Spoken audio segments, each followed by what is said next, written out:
sombre personnage peu connu, aux dessins étranges et aux manières plus que douteuses, voici l'histoire de Éole, l'elfe noir. Et promis, ça va être intéressant.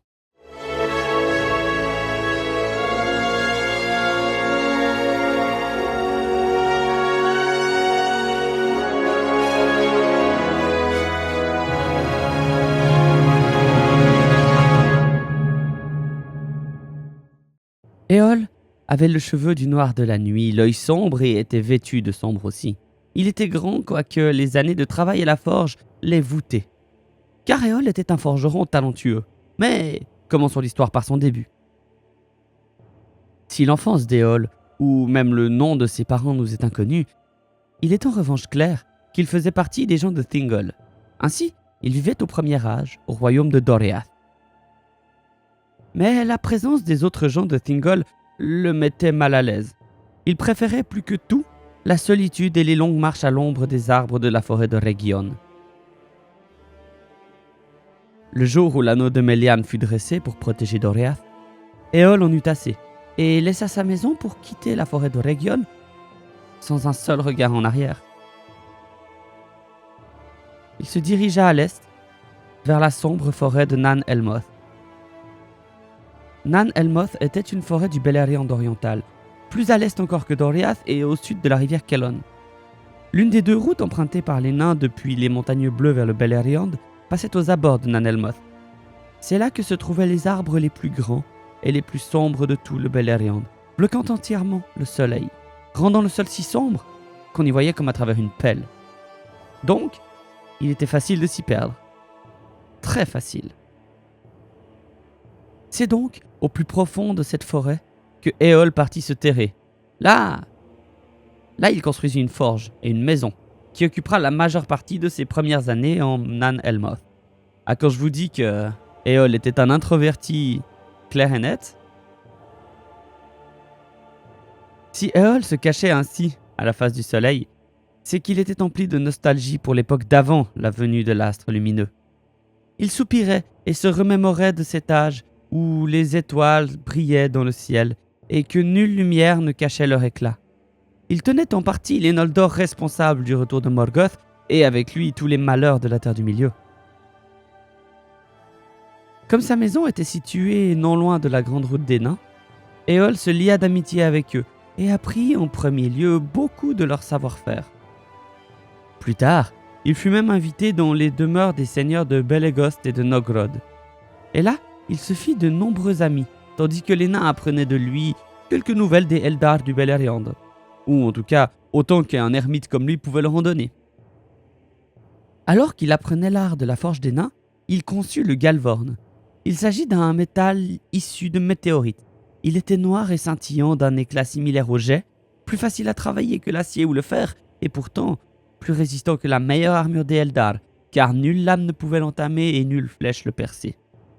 De ce métal, il forgea une armure entière qu'il revêtit à chaque fois qu'il quitta Nan Elmoth à partir de ce jour.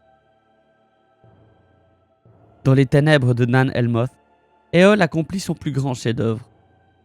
Un jour, il trouva encore une météorite et raffina le fer dont elle était emplie. Il commença un long et dur labeur, créant ainsi deux épées fameuses, Englachel et Engwyrel. Si Engwyrel fut gardée par Éole pour son usage personnel, Englachel fut offerte à Thingol pour payer son droit d'habitation à Nan Elmoth. Et le destin d'Englachel est célèbre et triste à la fois. Avant de continuer l'histoire d'Éole, il me faut vous parler d'une femme.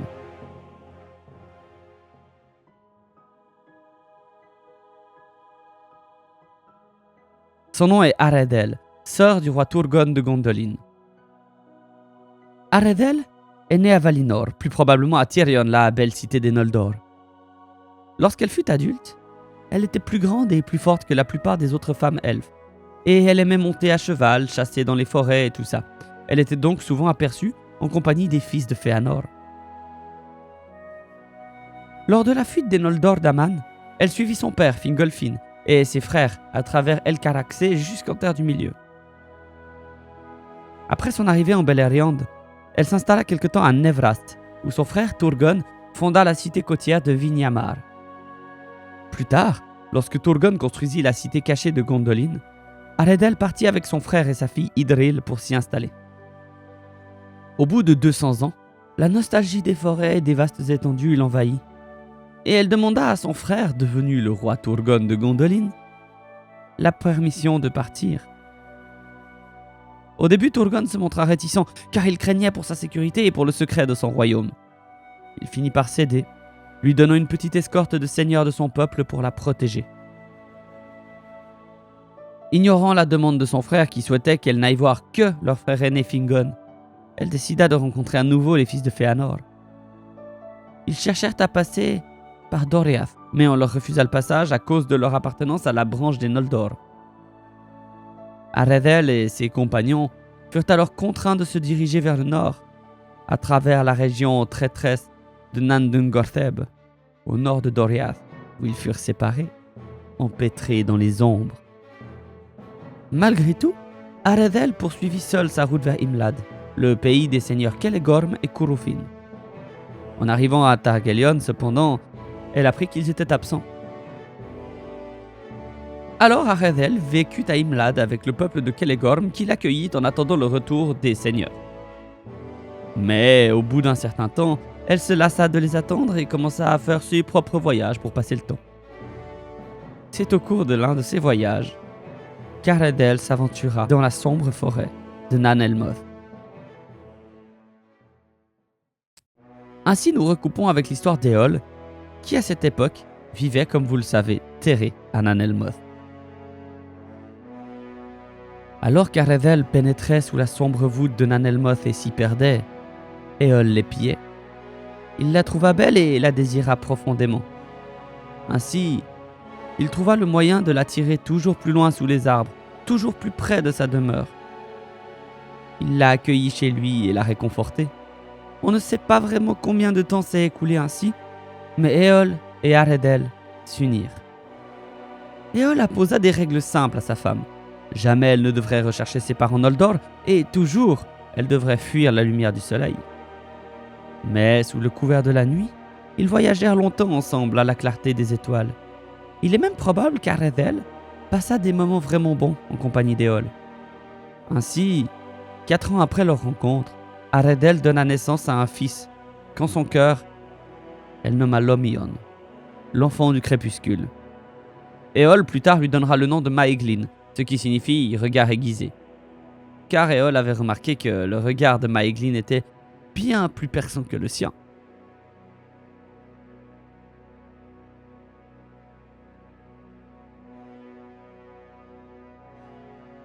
Lorsque Maeglin atteignit l'âge adulte, Éole l'emmena souvent avec lui lorsqu'il visitait les cités des nains à l'est des montagnes bleues, peut-être Khazad-dûm. Pourtant, à l'insu d'Éole, Maeglin préférait la compagnie de sa mère qui lui racontait des histoires sur sa famille, tout en ne lui révélant jamais comment les retrouver, évidemment. Lorsque Maeglin dit à Éole qu'il souhaitait contempler de ses propres yeux la famille de sa mère et parler au fils de Fëanor, Éole interdit sa demande et se mit en colère à la simple évocation des tueurs de son peuple. Répétant à Maeglin qu'il était de la maison d'Éole et le menaçant de le faire mettre au fer s'il lui désobéissait. Bien que Maeglin ait obéi aux ordres, le mal était fait, car Éole se méfiait désormais suffisamment pour ne plus jamais l'emmener avec lui lors de ses voyages dans l'Est. Il vint un été bien plus tard, où Éole fut invité par les nains pour une grande fête à Nogrod. Afin de ne pas manquer le début des festivités, il partit seul et sur le champ pour les montagnes. Mais il craignait qu'Aredel et Maeglin s'enfuient pour rechercher les fils de Fëanor. Alors, il posta des gardes et leur enjoignit de surveiller de près sa femme et son fils. Au cours de la première nuit de fête, qui devait ensuite durer 3 jours, une ombre de mauvais augure s'abattit sur Éole pendant son sommeil. En conséquence, il quitta Nogrod le lendemain matin sans au revoir et sans délai, chevauchant à bride abattue en direction de sa maison. Il arriva en vue de Nan Elmoth le lendemain à la tombée de la nuit, apprenant de son gardien que sa femme et son fils avaient fui vers le nord moins de 2 jours plus tôt, passant de Imlad vers le col d'Aglon. Il ne resta chez lui que le temps suffisant pour enfourcher un nouveau cheval, le plus rapide qu'il possédait, mais sa colère l'emporta et il se lança immédiatement à leur poursuite. Sur le chemin, heureusement pour lui, il récupéra de son courroux et se remémora le danger que représentaient pour lui Celegorm et Curufin. Mais à peine eut-il fait la moitié du trajet en Imlad, qu'il fut arrêté par les hommes de Corofin et mené à son camp. Là, le fils de Fëanor accueillit Éole assez froidement. Il demanda ce qu'Éole faisait dans ses frontières et quand l'elfe noir parla de sa femme, de son fils et qu'il serait venu voir les fils de Fëanor et qu'il voulait les retrouver, Corofin dit à Éole qu'ils auraient été accueillis très froidement s'il les avait accompagnés.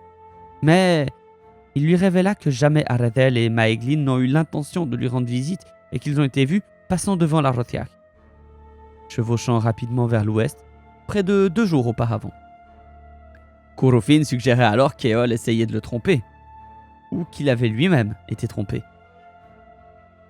Éole demanda congé à Corofin afin de rechercher la vérité, le remerciant et le considérant comme membre de sa famille par alliance.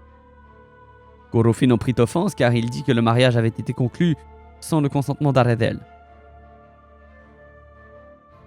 Pourtant, malgré sa colère, Corofin conseilla à Éole de rentrer chez lui, prévoyant que si l'elfe continuait à poursuivre ceux qui ne l'aimaient plus, il ne reviendrait jamais plus sous le sombre couvert de Nan Elmoth. Éole ne l'écouta pas, la haine de tous les Noldor le poussant à passer la Rothiak, et il s'aperçut que sa femme et son fils fuyaient vers Gondolin, comprenant que le but de Corofin était précisément de le retarder. Éole parvint à rattraper Aredel au gué de Brithiak. Il nota leur trajet et trouva la rivière asséchée. Le suivant, le chemin secret le conduisit furtivement à Lorfarkekor, aux 7 portes de Gondolin. Là, Éole se révéla aux gardes de la porte et revendiqua Aredel comme son épouse, exigeant d'être amenée devant le roi.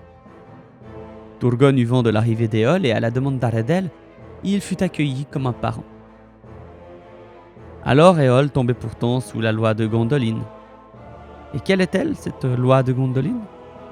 Celui qui trouve le chemin de Gondolin n'est plus autorisé à quitter la ville. Et Éole s'enorgueillit. Il refusa la loi du Noldor et du roi. Il reprocha aux Noldor d'avoir apporté la guerre sur une terre pacifique. Il déclara ensuite qu'il n'était à Gondolin que pour récupérer son fils, bien qu'il n'ait pas réclamé sa femme, puisqu'Aredel était autant la sœur de Turgon que la femme d'Éole. Il espérait toutefois qu'ayant mentionné le fait que Gondolin était une cage la rendant malade, Aredel accepte de le suivre et de retourner à Nan Elmoth.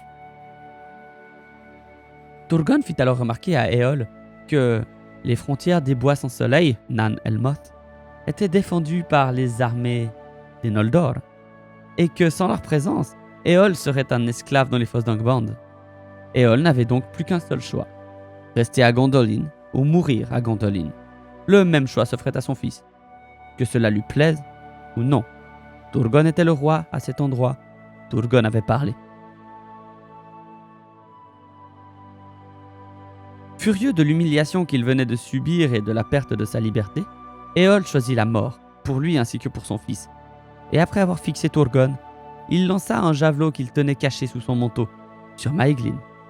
Aredel s'interposa devant son fils et fut frappé à l'épaule. Éole fut pris par de nombreuses personnes, emmené et mis au fer. La blessure fut soignée et parut mineure, et tant Aredel qu'Idril poussèrent Turgon à la clémence. Mais personne ne sut que la pointe du javelot avait été empoisonnée avant qu'il ne soit trop tard, et après que la blessure d'Aredel se soit aggravée dans la soirée, elle ne passa pas la nuit. Ainsi, lorsqu'Éole se présenta devant Turgon, il n'eut aucune pitié, et l'elfe sombre fut précipité dans la mort du haut de la falaise de Karak-Dur. Avant d'être précipité, il accusa son fils d'avoir abandonné son père et sa famille, le maudissant. Maeglin fera échouer tous ses espoirs et finira par partager le même sort que son père. Mais si l'histoire de Maeglin se poursuit à Gondolin, celle d'Éole se termine avec la chute de la falaise de Karak-Dur. Ainsi, l'avertissement de Corofin se réalisa bel et bien. Et avec la mort d'Éole, quelque chose d'étrange se produisit. Les Eldar perdirent totalement l'art de fabriquer le Galvorn. L'histoire d'Éole est très dure, car il est le seul elfe sombre avec son fils, qui est décrit à ma connaissance en tout cas, non de peau, mais de cœur. Il força en partie Aredel au mariage, bien que ce fait soit un peu sujet à controverse dans de plus récents travaux de Tolkien. Il les poursuivit à travers le Beleriand pour leur imposer sa loi et refusa celle du roi de Gondolin, tant celle de Corofin. Pour aller plus loin, n'hésitez pas à regarder ma triple vidéo sur Turgon. Elle date un peu, mais contient toujours quelques informations intéressantes. Dites-moi, avant cet épisode, est-ce que vous connaissiez l'histoire d'Éole? J'ai l'impression qu'il est un peu méconnu. N'oubliez pas que je serai présent à Arcana à Morges en Suisse le 13, 14 et 15 septembre prochain. Prenez des billets, venez me voir, ce sera vraiment cool. Autrement, merci de votre accueil sur la vidéo consacrée à l'IA et Tolkien, ainsi qu'à celle sur Gimli, c'est fantastique.